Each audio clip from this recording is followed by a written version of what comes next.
pag-uusap, makikita natin na iba-iba ang paraan ng pakikipag-usap ng mga tao. Ang wika ay may variety at variasyon. Ito ay nakadepende sa lugar, grupo, propesyon at sitwasyon. Sa dokumentaryong ito, susuriin natin ang iba't ibang variety ng wika sa ating komunidad, paaralan at online na mundo.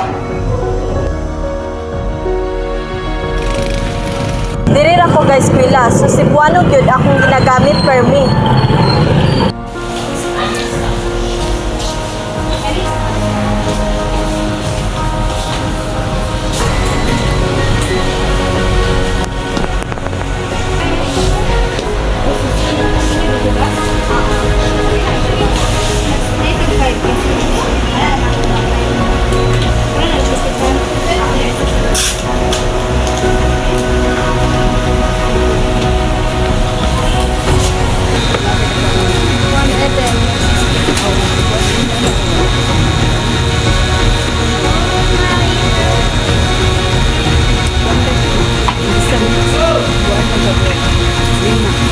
Ay, napulo na lang.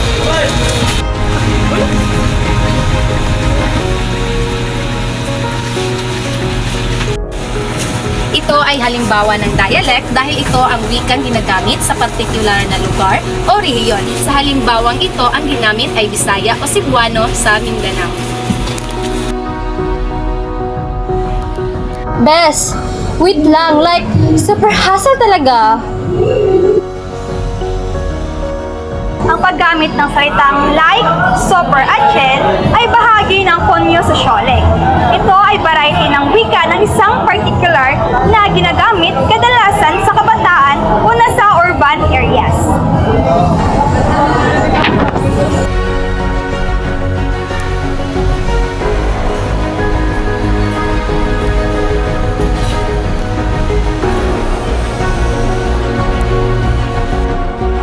Good morning po, Doc.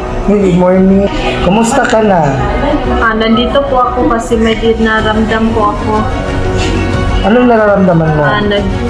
Wala po akong ganang kumain at saka nagsusuka at saka po constipated. Okay. Sige. So, bago ang lahat, mapacheck mo natin yung vital signs mo para makita natin anong problema sa katawan mo. Okay lang? Nurse Jo, pwede makicheck naman yung vital signs? Ito po, Doc. Good morning, ma'am. Good morning po.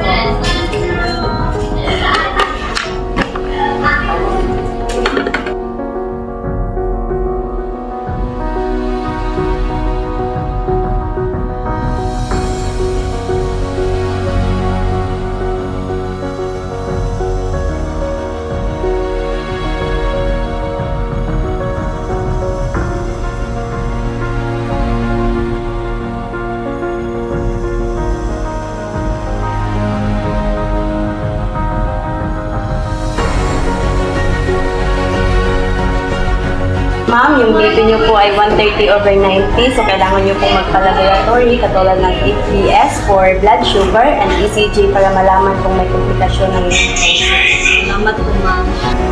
So, ngayon, nandito na yung result mo. Babasahin natin kung resulta ng iyong mga laboratories.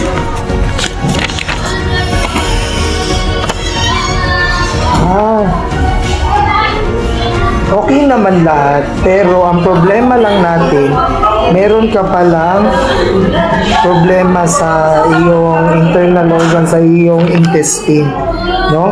So, dapat, kailangan nating magpa-check up at uminom ng gamot na sa gayon, yung sugat mo sa iyong intestine kasi meron kang konting bleeding sa loob ng tiyan mo. So, yun ang rason bakit meron ka constipation, pagsasakit ng tiyan, walang ganang kumain. So ngayon, bibigyan kita ng reseta at saka sana inumin mo lahat, bilhin mo lahat ng gamot mo, tapos after 1 month, bumalik ka dito para sa follow-up check-up mo. Okay po, Doc. Salamat. Ito naman ay technical na register dahil ito ay gumagamit ng tiyak at espesyalisadong mga termino.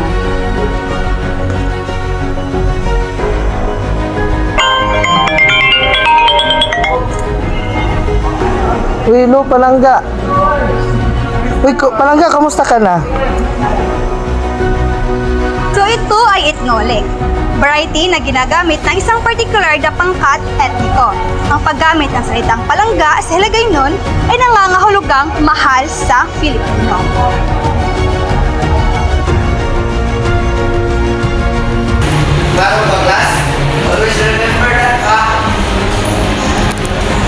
Ito ay edulect, natatanging estilo ng pagsasalita ng isang individual.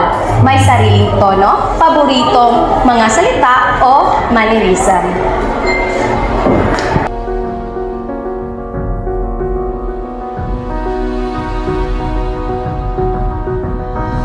Ang dialect ay batay sa lugar. Cebuano, Ilocano at Kapampangan ay naiba dahil sa riyon kung saan ito ginagamit. Hoy sis, anong update natin dyan? Ang sociolect naman ay depende sa edad, grupo at profesyon. Kaya meron itong konyo, digimon at jargon at iba pang grupo ng wika. Idolek ay natatangi, parang signature voice ng isang tao. At ang ethnic naman ay variety ng wika na ginagamit sa isang partikular na pangkat etniko at nagpapakita sa kanilang kultura. At ang register ay nababago batay sa sitwasyon. Maaari itong formal, informal, technical o akademiko. Nice game. Nice game.